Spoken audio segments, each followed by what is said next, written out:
Hey, I am here with the fabulous Devon. Hi, Abby. Hi. Hi, Abs. Come say hi.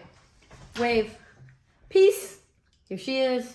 All right, so you go do your thing. I'm going to talk to Devon. Is that okay? Alrighty then, Devon from Love on the Spectrum right here. We've had some great conversations, and so I'm going to ask you some questions. All right. And you said you would be willing to answer the questions. Yes. So Devon is on the spectrum.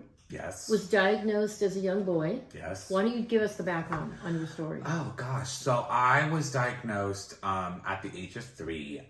My parents at the time, when they were told that news, they just said, okay, you say that now, but just watch it maybe 10, 20, 30 years from now. Like, you'd be surprised he's going to make something out of himself. Because that's one of the problems with the diagnostic terms from where I sit is, what does the parent do? What does the caregiver do? Yeah. When they say autism spectrum, I keep saying the same thing. That's too vague. Yeah. What area of the spectrum?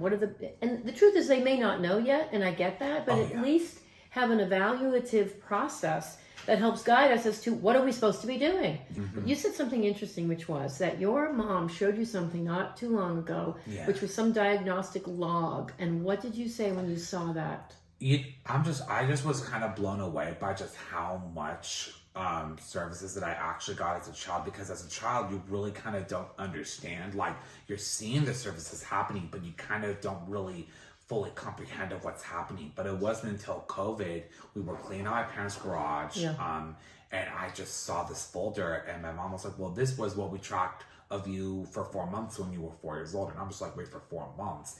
Every consecutive day, Sunday through Saturday, even on weekends, I got different services, and I was just blown out of my mind. But how much they did? Beyond how much not only they did, but how much they sacrificed. My mom gave up her job at AT&T to basically raise me and my younger sister. What's your mom's name? Megan. I love you, Megan. Keep going. Abby loves you too, Megan. It took me a very long time to really understand just how much my parents actually sacrificed for me, because as a child, I was getting tired of a lot of these different services. Like, I remember getting pulled out at school at certain parts of the day. I remember having to skip lunch recess to go to occupational therapy. And I was just like, wait, why is every other kid not having to do this? And I am like, what's the deal with that? And so ever since I enrolled in public school, from the time that I was in kindergarten all the way up till 5th grade, I had a lot of questions. Yeah. And it wasn't until I was around 12 years old and was about to start middle school that my parents, I guess, finally decided to come clean and be like, hey, you have autism. You may not know what it is. And it took a long time for them to explain what it was, because it was so complex. And for a 12-year-old at that time, it was crushing. It was extremely crushing. That's a lot.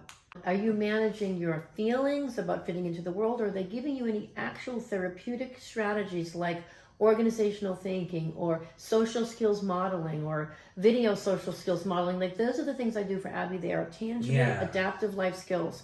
And I'm doing it now for her. But I always say, is that what a low support needs person that's, level 1 person, is it?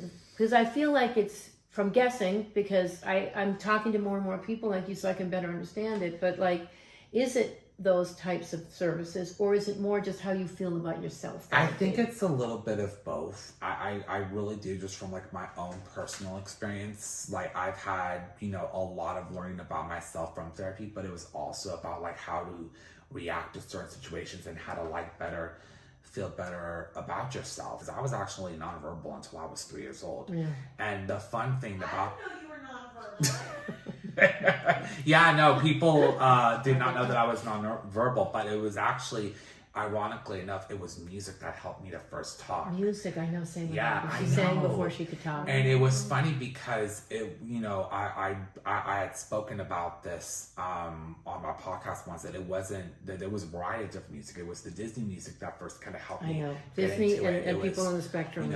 Little Mermaid, Aladdin, Beauty and the Beast, The Lion King. That the thing is that, like, even though I went through a lot growing up, I honestly, and I know that this may come across crazy, I wouldn't change a thing, because it really did make me grow in many ways. And and also encouraging other people just to be open and honest for the last 11 years. It's I just want, because it doesn't matter where you are on the spectrum, I just want everybody to be happy, and I just want them to have meaningful lives, you Yeah. know, and, you know, not having to feel like they have to compare. And, but also reminding myself at the end of the day, like, it, you know, my autism is just my autism. It doesn't make anyone else's right or wrong. It doesn't make anyone's more severe or anyone else's less severe. It's just mine. And, you know, I think that if, you know, talking about it to help open a very healthy dialogue like we are right now, you know, it hopefully will make a good difference and hopefully can have more positive conversations.